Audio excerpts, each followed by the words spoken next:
On vous attend maintenant, mais juste avant, allons voir notre spécialiste, notre fromagologue. Ah bah oui. Tu t'en vas te promener. Belle disco. Bonjour Alain. Bonjour Jérôme, bonjour à tous. On est au marché, au marché couvert à Épinal, avec Alain Beldico, voilà. Alors Alain, franchement, fondu au fromage, on est obligé de venir vous voir. Ah bah c'est gentil. Oui. Alors, bah, fondu à fromage, vous voulez la recette, vous voulez Alors mettons, on veut faire une fondue au fromage. Qu'est-ce qu'on doit faire? On va voir son fromager. Qu'est-ce qu'on lui dit? Bonjour, je voudrais faire une fondue au fromage. Et alors, qu'est-ce que vous répondez? Ah ben moi je réponds, alors j'ai tout ce qu'il faut pour faire une bonne fondue savoyarde. Bon, voilà, donc moi je conseille surtout un Beaufort, un fromage d'abondance. Surtout, je rajoute un petit morceau de vacherin fribourgeois. C'est ce qui fait le liant, donc l'onctuosité. Et l'onctuosité, voilà. Et puis quand on l'aime un petit peu plus forte, eh ben je rajoute un petit peu d'Appenzeller. Voilà, un fromage suisse. Mais alors vous êtes en train de nous dire que vous mettez tout en même temps? Ah bah oui. Ah bon? C'est l'art de la...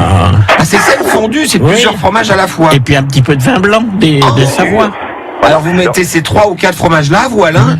Voilà, tout à fait. Donc on fait chauffer un petit peu de vin blanc, un petit vin de Savoie ou un vin blanc sec dans le fond du caclon qu'on laisse chauffer. Quand le vin commence à chauffer, d'abord auparavant on frotte le caclon avec de l'ail. C'est quand même important. Faut frotter le caclon. Oui. Le fond du caclon donc avec un petit peu de vin blanc sec. Et quand le vin commence à chauffer, fumer légèrement, on verse le fromage soit en petites lamelles ou alors moi je le râpe.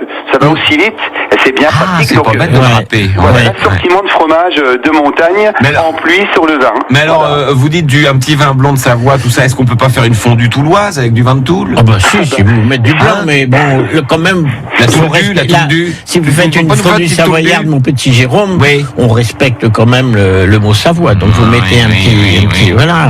Tout à fait. On va être sympa. Également sur une fondue comtoise, exclusivement avec du comté, c'est très bien. Aussi. Fondue comtoise, voilà, alors voilà.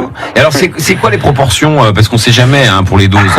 Alors, les proportions, moi je compte en moyenne 250 grammes de fromage par personne. Voilà, par personne.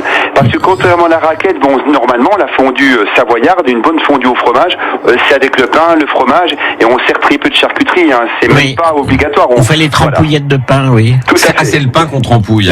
Ah voilà, je me demandais. On fait pas de charcuterie. Je me demande si j'ai déjà mangé une fondue. Éventuellement, on peut mettre, mais c'est vrai, pas de charcuterie. Une fondue de fromage, c'est du fromage, voilà. Et Alain, faut pas oublier que la fondue à l'origine, c'est vraiment la chose du peuple, c'est que on récupérait tous les morceaux de fromage.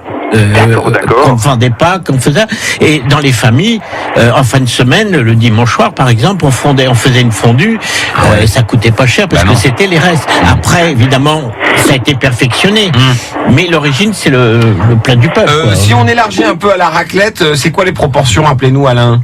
Eh bien, la raclette, c'est 200 grammes. Ah, voilà. Donc, la fondue, c'est un peu plus. Parce que la raclette, justement, parce qu'il y a la charcuterie. Voilà. D'accord. Alors, on rappelle d'ailleurs, faites confiance à votre fromager. Alain l'a déjà dit, il sait les doses. Vous aurez l'impression qu'il n'y en a pas assez. Il y en aura assez. Et voilà. Et si je me permets, donc, ce qu'il y a de très très bon, s'il vous reste un petit peu de fromage fondu dans le fond du caclon, c'est de casser un œuf.